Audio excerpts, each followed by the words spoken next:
Some games slip under the radar, and it's a shame because they're actually amazing. Today, we're looking at some of the most underrated single-player games you'll wish you had played sooner. These are hidden gems with great stories, awesome gameplay, and moments that stick with you. Games that deserved way more attention than they got. If you love discovering stuff you missed, this list is going to be a treat. Yes, Washington will have enough time to search, but this girl's gonna suffer. Damn it, what should I do? Sleeping Dogs. Wait, you okay, man? You look like someone took a shit on your face. At first glance, people thought it was just another GTA-style open-world game, but it's way more than that. You step into the shoes of Wei Shen, a Hong Kong cop going undercover in the Triads. The combat in this game is insane. It's like the perfect mix of classic beat-em-up and modern fighting mechanics. You're punching, kicking, flipping over bad guys, grabbing objects off the environment, tables, chairs, even traffic signs, and throwing them around. It's satisfying in a way that a lot of open-world combat systems just can't touch. You don't even feel like you're grinding, because every fight feels unique depending on the situation and where you are. Add the martial arts flair to it, and suddenly you're not just fighting, you're performing, and it's ridiculously fun. And then there's the driving, which is smooth and actually enjoyable, not just a chore to get from point A to point B. Whether you're weaving through the neon-lit streets, chasing a criminal through traffic, or escaping a gang fight, the city feels alive and dangerous at the same time. Speaking of the city, Hong Kong in this game is just magical. It's packed with life. Markets, street food stalls, neon signs, crowded alleys, and random pedestrians that make it feel like a real city. The game doesn't just dump you in an empty playground. There's stuff happening everywhere. Side missions like street racing, boxing, gambling, and even karaoke add flavor and make the world feel lived in. And it's not just fluff. Some of these little activities tie back into the story or character development, which is rare for open-world games. You feel like you're really part of the city, and that immersion just keeps you hooked. Another thing that's crazy is how cinematic the game feels. The cutscenes, the voice acting, the way Wei reacts to things, it all hits hard. Well, Wait. I know you. Yes, Sifu. I used to be your student. I'm Wei Shen. You're not just watching a story unfold, you're living it. And the characters, especially Wei, are fully voiced and believable. He's not a perfect hero. He makes mistakes, he doubts himself, and he has moments of humor and vulnerability. That makes you connect with him in a way most open-world protagonists can't pull off. Even today, Sleeping Dogs holds up. The graphics might not be next-gen, but if you crank up the settings, the city glows, the fights feel fluid, and the overall atmosphere is unmatched. People who missed this game seriously missed out, because it's one of those experiences you remember. It's not just a game, it's a ride through a city full of life, danger, and heart, and it's easy to get completely lost in it. Honestly, Sleeping Dogs is one of those underrated gems that everyone should play at least once. You're not just playing for fun fights or driving around, you're playing for the story, the characters, the city, and the vibe that's impossible to replicate. It's one of those games where you finish it and just sit there for a minute, thinking about everything that happened and wishing you had started it sooner.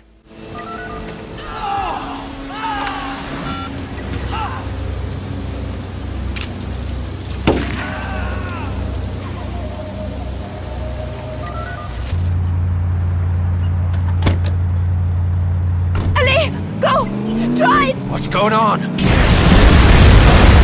Oh, holy shite! The Saboteur. Now, this is a game that's like a secret little thrill ride that not enough people played. Right from the start, it throws you into this crazy, dangerous world during World War II in Nazi-occupied Paris.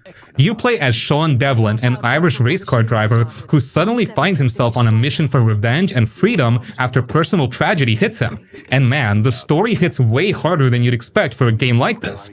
Sean's not some perfect soldier or superhero. He's angry, clever, and a little reckless. You can feel his emotions in the way he talks, the way he moves, and even in the little moments between the big missions. It's not all heavy drama either. There's a lot of swagger in his attitude that makes him fun to follow around, so you're invested in what he's doing from minute one. One of the coolest things about the Saboteur is how it handles Paris. The city is huge, open, and totally alive, but it's not just some pretty backdrop. Here's the twist. When you're in a Nazi-controlled district, everything is gray, dull, and oppressive. But when you take down Nazi towers, sabotage radio posts, or complete missions, the color slowly comes back to the area. Streets brighten, people smile, and it feels like your actions actually matter. It's such a simple mechanic, but it makes the world feel alive and gives this constant sense of progress. You're literally turning the city from a sad, controlled place into a vibrant, living one, and that hits in a way most games don't. The gameplay is a crazy mix of stealth, action, and driving. You can sneak around, climb buildings, and assassinate Nazis silently, or you can go full-on guns blazing chaos if you want.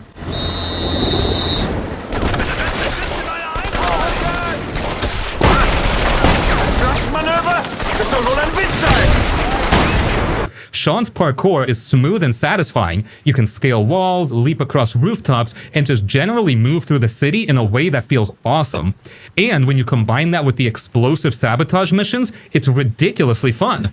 You get to plant bombs, blow up Nazi convoys, and watch the chaos unfold from the rooftops. And speaking of rooftops, the view in Paris is stunning. You can see the Eiffel Tower, Montmartre, and all these iconic landmarks, and it really sells the feeling of being in an occupied city during wartime. Driving in this game is also super fun. Sean's car and motorcycle feel fast and responsive, and chasing down enemies or escaping patrols is exciting without ever feeling frustrating. The missions are varied too. Sometimes you're racing against time, sometimes sneaking through enemy territory, sometimes blowing stuff up in grand style. And that keeps the game feeling fresh the whole way through. And here's the thing that really makes it stick: the tone and style of the Saboteur. It's gritty, stylish, and cinematic without being cheesy. The music, the sound effects, even the way people react to you all add this layer of immersion. What's taking so long? Open this damn door! When you're on rooftops or in open combat, it feels epic. It's one of those games where the world reacts to what you do, and that makes every action feel meaningful. I just need to reach the mine, and I'll be fine. Eriksholm, The Stolen Dream. The Stolen Dream is one of those recent games that just came out of nowhere, and it proves you don't need a huge budget or a famous name to make something incredible. It's a super smooth and absolutely amazing stealth adventure game that will grab you and not let go. The first thing you'll notice is that it's an isometric game. That just means the camera is angled from way up high, looking down on the world like you're playing with tiny, super detailed characters in a living toy city. This view isn't just for show though. It lets you see the whole area so you can peek around corners, plan your moves, and figure out the best way to get past a bunch of bad guys without being seen. It feels like you're a master chess player, always thinking 2 or 3 moves ahead. You get to play as this regular girl named Hannah, but she's anything but ordinary. Her brother, Herman, is a fugitive on the run, and it's up to her to find him and get to the bottom of what's really going on. The story is a super cool mystery that gets deeper the more you play. It's not just about finding her brother, it's about uncovering a huge secret that's tied to the whole city. That's where the Stolen Dream part of the title comes from, and it's a really neat idea. The gameplay is where this game truly shines. It's all about being clever and sneaky. You can't just run in and fight. You have to hide in the shadows, climb buildings, and use the environment to your advantage. You can even throw objects to make noise and distract guards so you can slip right by them. The controls feel so perfect, making it really satisfying to pull off a perfect, silent escape. It feels like a challenging puzzle mixed with a high-stakes adventure. Aren't the workers gone? What's that now? I said I thought the workers had left. I can't hear you! The city of Eriksholm is a character all on its own, with a beautiful hand-drawn art style that makes every street and building feel real and full of secrets. This game is a total hidden gem, and it deserves way more love than it's getting. If you're looking for an unforgettable single-player adventure that makes you think, this is one you'll wish you had played the moment it came out. I'm asking you, why did the conveyor belt stop? And why haven't you reported it? But we were just about to. Yeah, this just happened. If we don't catch her, it's because of fools like you. Don't tell them, Princess. They'll sabotage the whole freaking mission. It just came out of nowhere. Don't do it. You'll only make things way worse. Well, it took me a minute to search my memory files, but boom! What do you know? It was right there all along. Telltale's Tales from the Borderlands. Now this one is a wild ride that's way funnier and smarter than most people give it credit for. This game is a perfect mix of story, characters, and absurd humor, all wrapped in the chaotic world of Borderlands. You're not running around shooting everything this time. Instead, it's all about the story and the choices you make, and honestly, the writing is some of the best Telltale ever did. You play as two main characters, Ryse, a wannabe corporate guy with big dreams and even bigger insecurities, and Fiona, a quick-witted con artist who knows how to survive in the roughest situations. Watching them clash, team up, argue, and just try to survive is hilarious and strangely heartwarming at the same time. 3, 2, 1, go!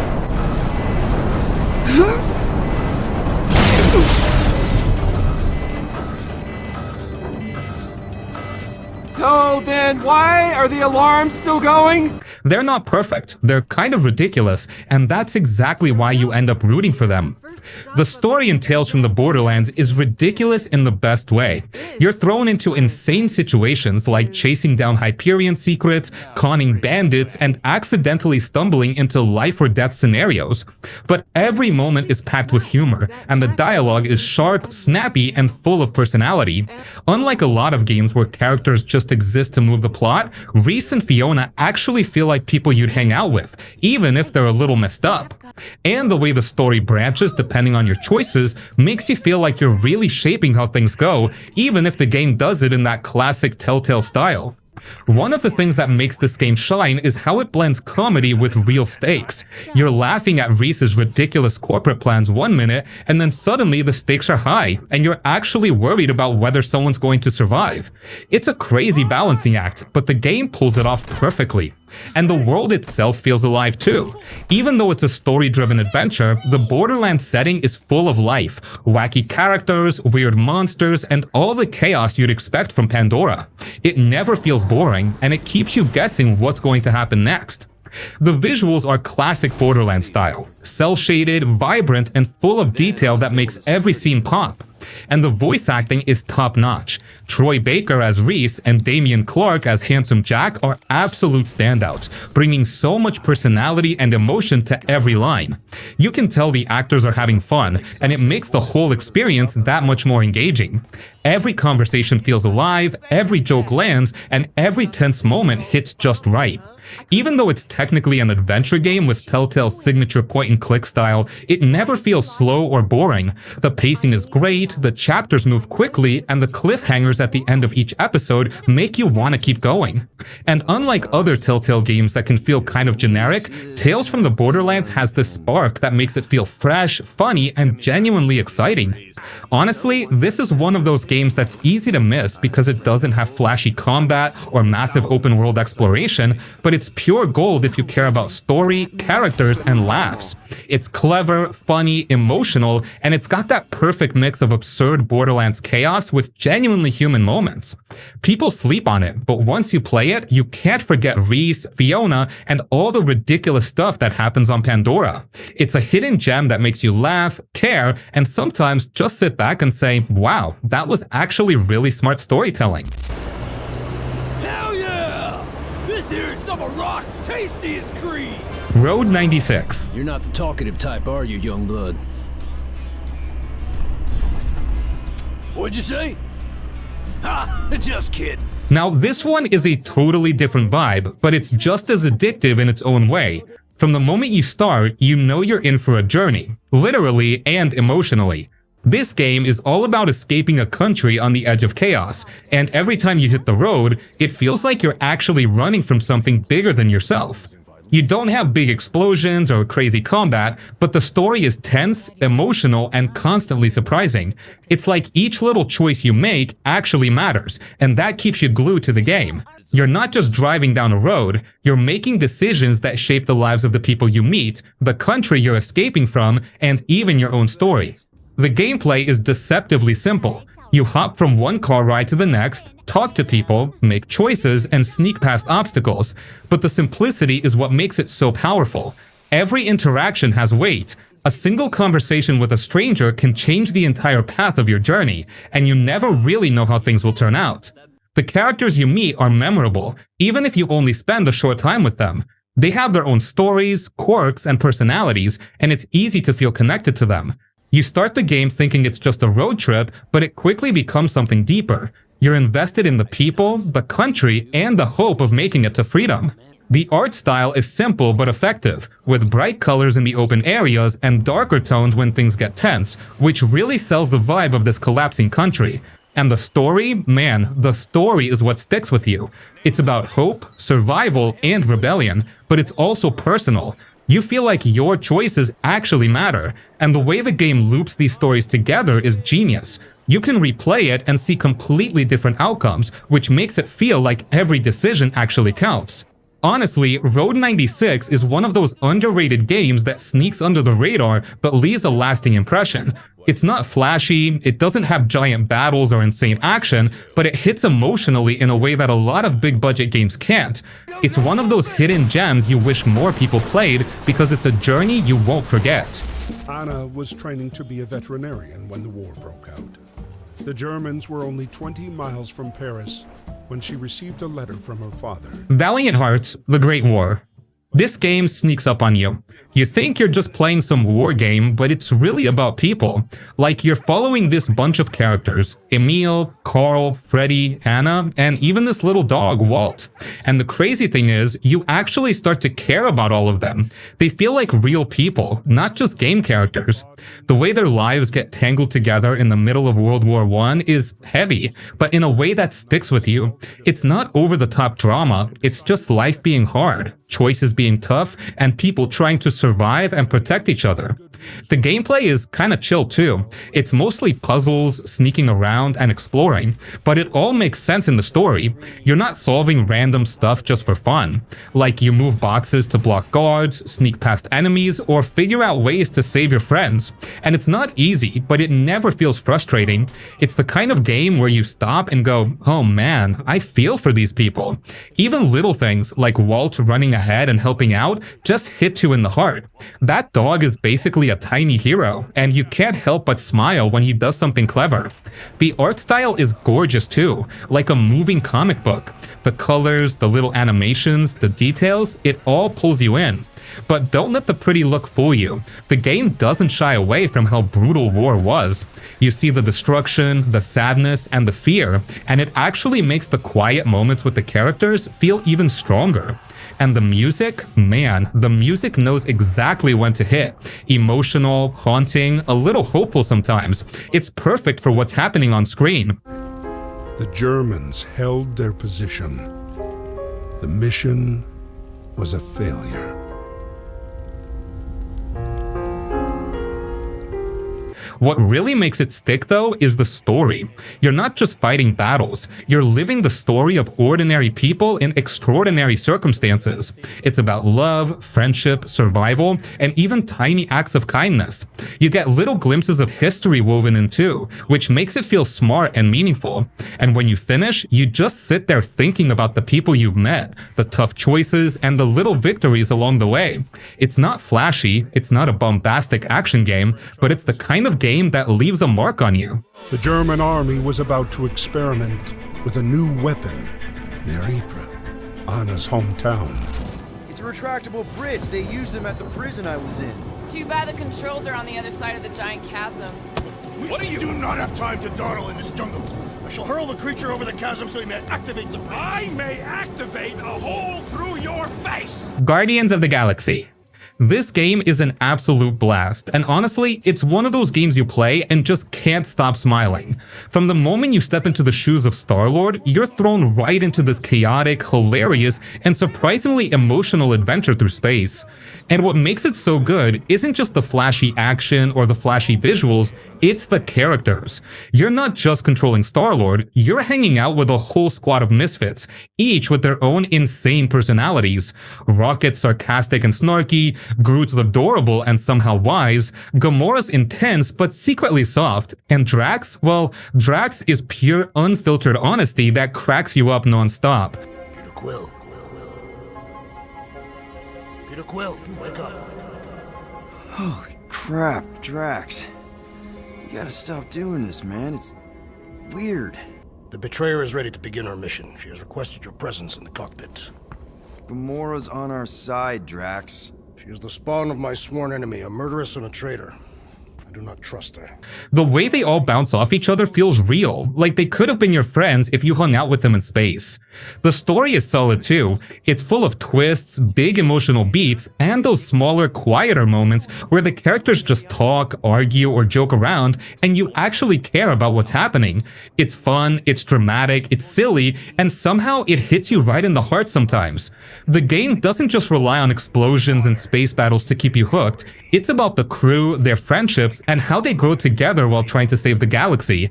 And Star-Lord's dialogue choices? They're really satisfying. They don't just change the story slightly, they shape his relationships with the rest of the crew in ways that feel meaningful. You can be funny, serious, or sarcastic, and the crew reacts differently depending on what you say. It's such a small detail, but it makes the whole game feel alive. And the combat? Man, it's slick. You've got Star-Lord's blasters, your team's powers, and these over-the-top cinematic moments where you can coordinate attacks with your squad. It's not about button mashing. You have to think a little, choose when to use abilities, and watch the team work together. It feels like you're actually leading a group of superheroes, not just blasting things in solo mode. And the environments are gorgeous. Planets, space stations, and alien cities are all vibrant, full of life, and packed with tiny details that make the world feel huge and real. What really sets this game apart, though, is the tone. It's funny, loud, and chaotic when it needs to be, but it also knows when to slow down and hit you emotionally. You laugh, you root for the crew, and sometimes you even feel genuinely tense or sad. And the soundtrack is just perfect. Every song fits the moment so well, from action sequences to quiet, emotional beats, and it's just pure fun hearing Star-Lord hum along while blasting through space. Honestly, Guardians of the Galaxy 2021 is one of those underrated story-driven games that hits all the right notes. It's cinematic, hilarious, emotional, and the characters are just magnetic. You don't just play the game, you hang out with these misfits, laugh at their antics, get invested in their problems, and ride along on this epic space adventure. It's one of those experiences that makes you wish every single-player game had this much personality and heart. Don't worry about little old me. I feel simply fabulous. Come on!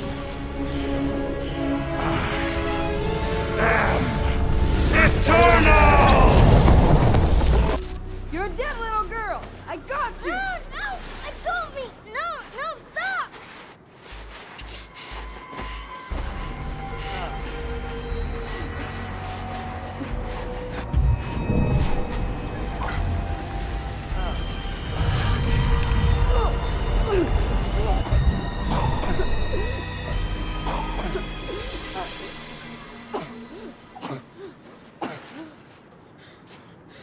Did you see that?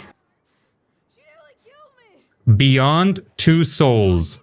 Now, this one is a trip, and it's one of those games that really sticks with you long after you put the controller down. From the start, you're thrown into the life of Jodie Holmes, a young woman who's connected to this mysterious invisible entity named Aiden. And honestly, the game is all about her story, her struggles, her choices, her pain, and her moments of joy. Jodie isn't perfect, she's complicated, and you feel every bit of it as you move through her life. The story jumps around in time, which can be a little confusing at first, but it actually works really well because you slowly piece together her life, her relationships, and the secrets surrounding Aiden. The gameplay isn't your typical action-packed grind. It's more about exploration, making choices, and interacting with the world in meaningful ways.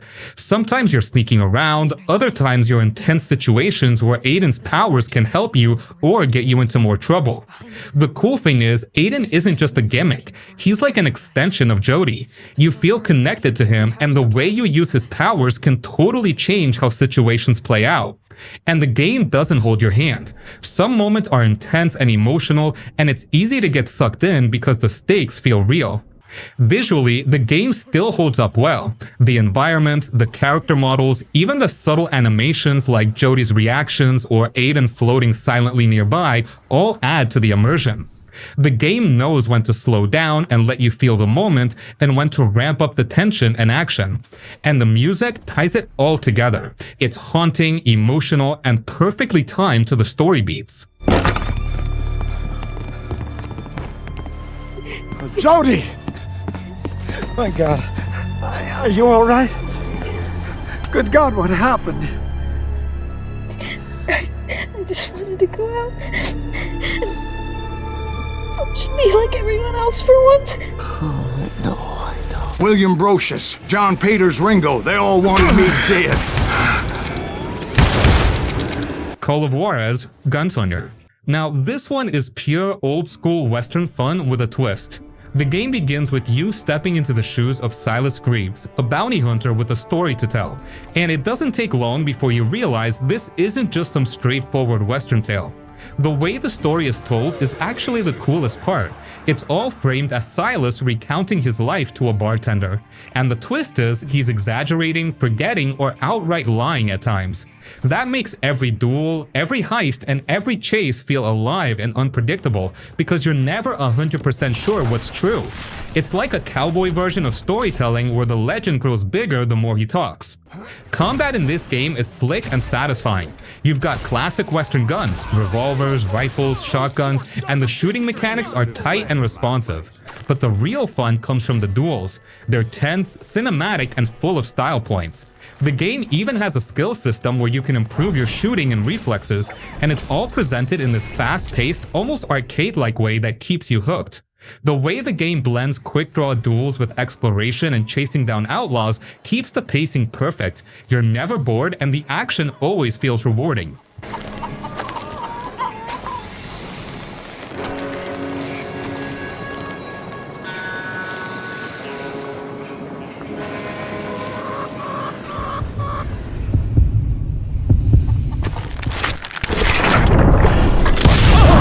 And that you killed him. In a fair fight. Is that what that Penny Dreadful said? The environments are gorgeous for a Western game. Dusty towns, sun-baked deserts, mountain passes, and hidden hideouts all feel alive. The art style leans a little stylized, which gives it a unique charm instead of just trying to be realistic.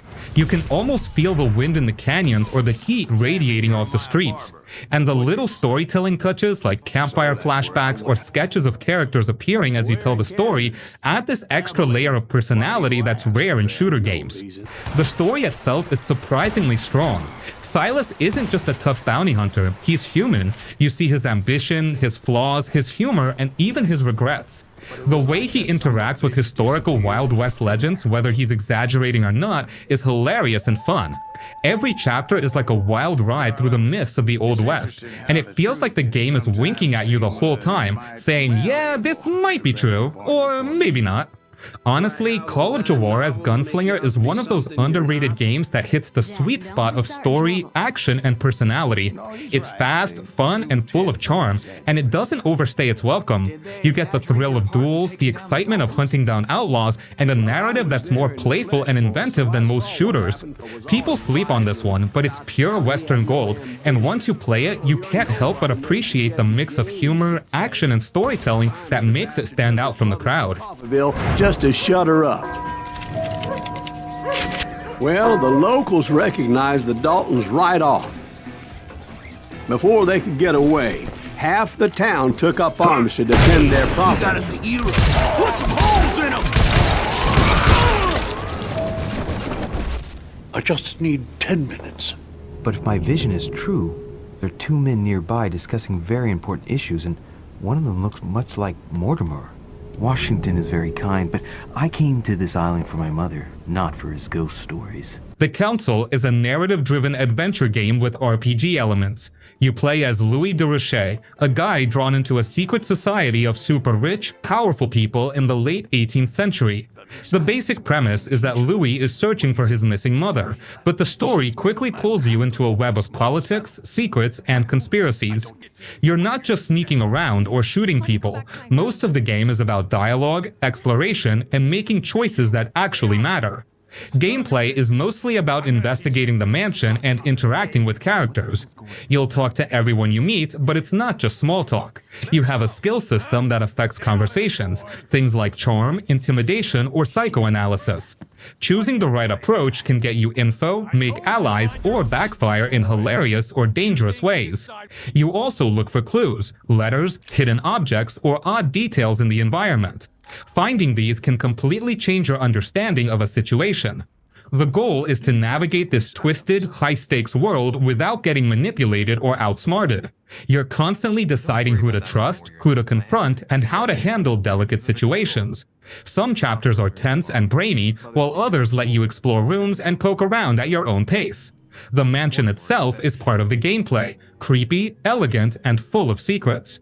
What makes the game interesting is how it blends story, choice, and investigation. Every conversation can shift a story, every skill you pick can open or close options, and every clue you find can change how you approach the next challenge. It's not about action, it's about thinking, exploring, and figuring out the complicated social puzzle the game throws at you. Alright, in my vision yesterday I saw that Mother had this room before me. I'd better search the room. Who knows? Maybe she left me something behind. Does this pass mean anything to you? That is Monsieur Merlin's property. That's right. Merlin the murderer. I want to see what he's left in your safe.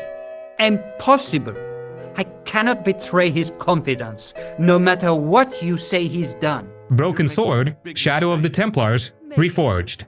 Alright, let me tell you about a game that is a total masterpiece and a true classic that's been brought back to life. Broken Sword, Shadow of the Templars Reforged is a brand new, updated version of a legendary adventure game from way back in the day. A lot of people might have missed the original, and now this new version is out to show everyone just how incredible this game is. This game is all about a huge mystery. You get to play as a cool American guy named George Stobart. He's on vacation in Paris when he sees a famous cafe get blown up by a bomb. That one crazy event sends him on a wild adventure with a brave French journalist named Nico Collard. They team up to figure out who's behind the bombing, and it turns out it's all connected to this ancient secret society called the Knights Templar. The story is like a super good movie, full of twists, turns, and suspense that will keep you guessing all the way to the end. The way you play this game is different from a lot of others. It's a point-and-click adventure, which means you don't run around and fight. You use your brain. You click on things, talk to people to get clues, and figure out how to use the items you find to solve tricky puzzles. The puzzles are really clever and will make you feel smart when you finally solve them. It's all about thinking, exploring, and putting the pieces of the mystery together. The art style is what really makes it stand out. It looks just like a beautiful hand-drawn cartoon movie, and all the characters have so much personality. The game takes you on a grand adventure all over the world, from the streets of Paris to ancient ruins in Syria. The dialogue is hilarious and sometimes really serious, and it all comes together to create a world that feels so alive. This reforged version looks amazing, with new visuals that make the classic art even better. If you love a good story and a challenging mystery, this game is a must-play. Do you know Sean Fitzgerald? Yes, I do. What do you want with him? I want to talk to him about working at the dig. What makes you think he did? The boy outside told me. I can't imagine anyone employing Sean Fitzgerald on a dig. He wouldn't know a post hole from his elbow. Well, hello there, stranger. Whew. You're a real bright and shiny one, aren't you? Before your eyes. Alright, get ready for a game that is completely different from anything you've ever played. Before Your Eyes is one of those games that you'll hear about later and be like, whoa, how did I miss that? It's not a normal game at all. It's a powerful and super emotional story that you play in a way you'd never expect. The biggest thing that makes this game so unique is how you play it. The game uses a camera to track your eyes, and you actually play by blinking. Seriously, the whole game moves forward when you blink. You are reliving the memories of a soul that's on its way to the afterlife, and every time you blink, you move on to the next memory. It's like you're watching a person's entire life flash before your eyes, and your own blinking is what makes it happen. This is a crazy new way to tell a story, and it feels so personal and real. The story itself is incredibly beautiful and sad. You're on a boat with this wise old man who is a kind of guide for souls. He's listening to your memories so he can decide if your soul is worthy. You start at the very beginning, seeing moments from your childhood, and as you blink, you jump through time, seeing all the important moments in a person's life, the good times and the bad times. Don't answer that, Ben. You can talk to your friend after you practice.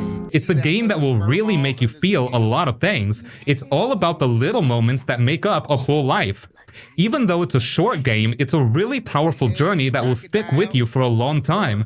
The art is simple but beautiful, and the music makes the whole thing feel even more emotional. It's a hidden gem because it's so different from a regular video game, and a lot of people probably skipped it because of that.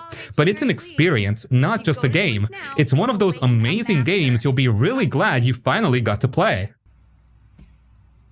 Richard, tell your son to turn the lights off. Benny! Mom says turn the lights off. Not Mom says, you say. Benny.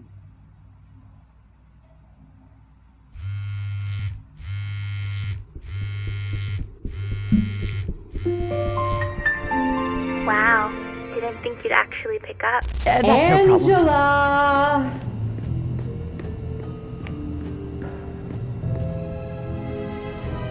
Hey, Kendra, that's no problem. how'd you get in here?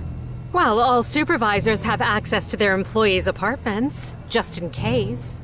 Why didn't you open the door? I thought something happened to you. I was going to, but you were faster. American Arcadia.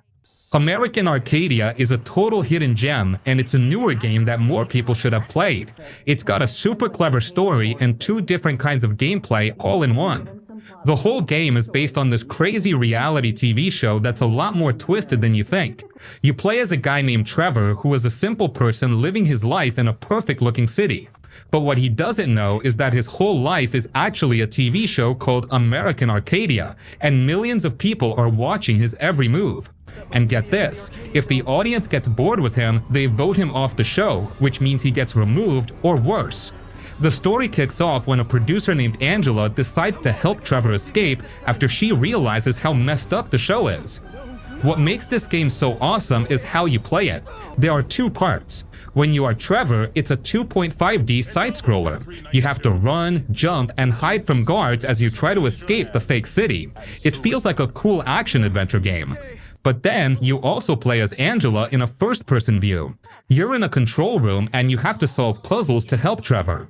You can move cameras, turn off lights, and open doors for him so he can get through different areas without being caught. The whole game has this amazing style that looks like an old TV show mixed with a modern thriller. The story is so gripping and you'll be on the edge of your seat trying to help Trevor. This game is a true hidden gem because its story is so original, and the way it mixes 2 different types of gameplay is something you don't see very often. It's an unforgettable game that you'll be super glad you finally played. Say, isn't that... Nah, doesn't fit the description. That guy looks like Steven Spielberg. Until then. I gotta tell you, this game is a perfect example of a new release that's a total hidden gem. A lot of people probably haven't even heard of it, which is a huge shame because it's a super unique and deeply emotional story that's unlike anything else. Until Then mixes the chill, everyday life of a teenager with a really cool and mysterious adventure that will keep you thinking long after you're done playing it. The game puts you in the shoes of a high school kid named Mark, and you get to live his life just as it is. You go to school, hang out with your friends, and deal with all the normal stuff. But the coolest part is how it all feels so real. You have a phone you can use to text your friends, and you'll get actual messages from them talking about homework or what they're doing later. You can check out social media and see news feeds that give you hints about what's going on in the world. This makes the game feel incredibly connected and modern. It's not just a story you're watching, it's a life you're living. You get to experience all the little moments that make high school what it is, like sharing a snack with a friend or just walking home after a long day. But here's where the game gets really interesting. While you're living this normal life, weird things start to happen. The game is set after some huge disaster, and the world itself starts to break down. You might be in a room and suddenly the background gets all blurry, or a person's face looks weird and distorted for a second. These strange glitches in reality and people's memories start to happen more and more often, and you have to figure out why. The story does an amazing job of balancing this regular slice of life story with a deep, suspenseful mystery that will keep you totally hooked. The art style is another thing that makes this game so special. It's a beautiful pixel art style that is super detailed and full of amazing colors that make everything feel so alive. It's one of those special games you'll be so glad you experienced, and it's a total must-play.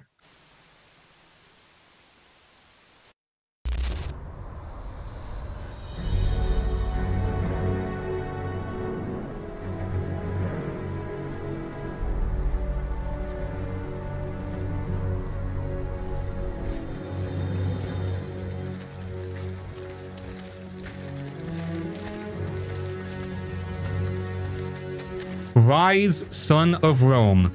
Now, this one's like stepping straight into a movie where you're the star, but also a soldier who keeps getting slapped by history. Right off the bat, you're in the middle of chaos. Rome is burning, and you're Marius, a guy who loses his family and suddenly has the entire empire breathing down his neck. And the game doesn't waste time. It's all cinematic from the jump. I mean, it literally feels like watching a movie you can control.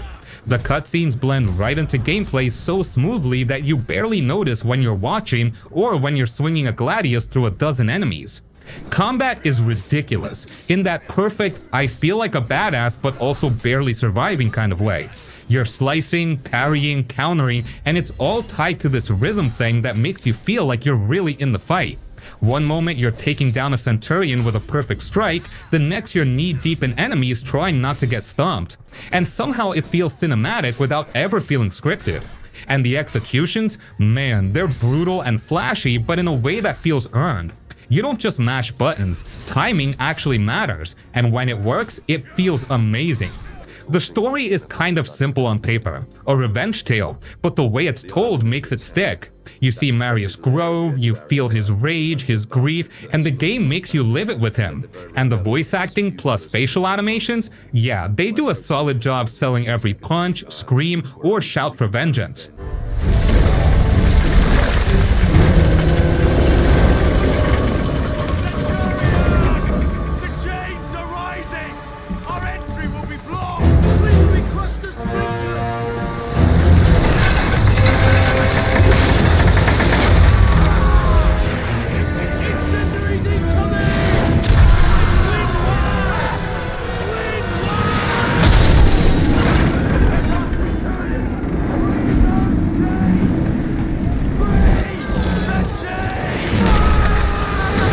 The side stuff, like battling in arenas or leading troops, adds a little variety, but the real joy is in those big cinematic battles where you feel like the Roman Empire is literally in your hands.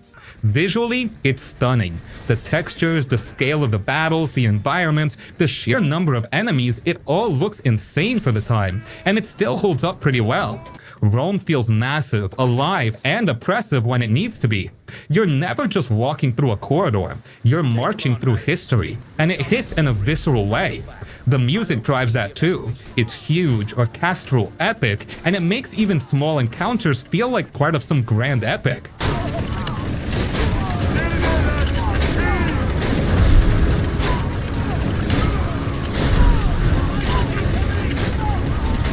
Honestly, Ryse, Son of Rome isn't subtle, and it doesn't try to be. It's loud, cinematic, brutal, and straight up satisfying. Some people knock it for being linear, but that's the charm. It's a game that knows it's a spectacle, and it leans into that fully. You feel like a Roman soldier, a hero, a survivor, and a man on a quest for revenge all at once. It's flashy, emotional, and completely immersive if you just let it take over.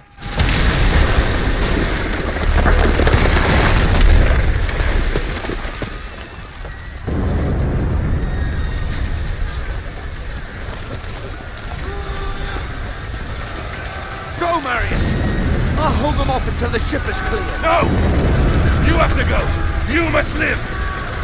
The Senate will listen to you. You're a commander, they have to. Nah.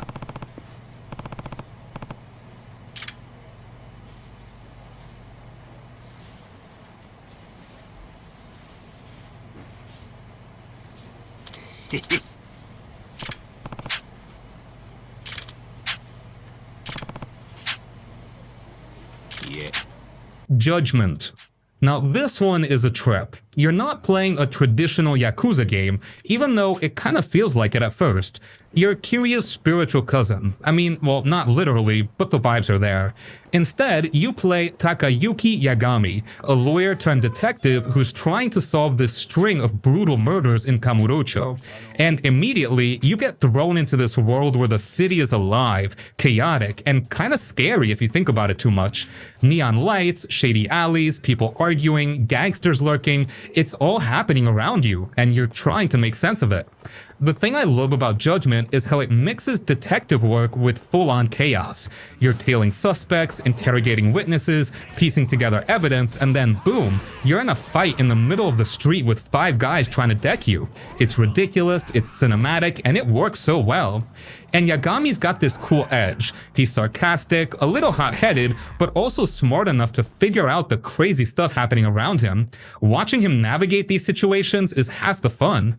The story itself is dark, but never boring. It's got murders, lies, shady cops, and twisted criminals, but it's also human. The victims, the suspects, even the side characters, they all have their quirks, their secrets, and sometimes their heartbreaking moments. You start caring about people you wouldn't expect, and the game knows how to hit you with tension and emotional beats without slowing down the pacing.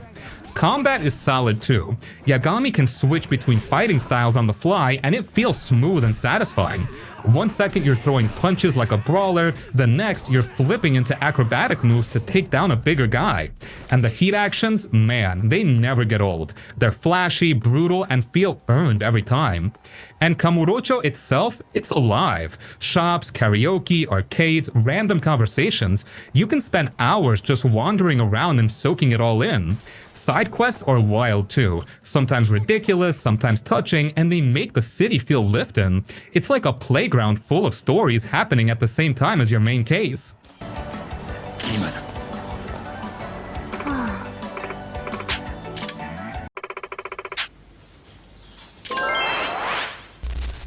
I am looking for a female officer who arrived yesterday with a gunshot wound. You need to be a little more specific, honey.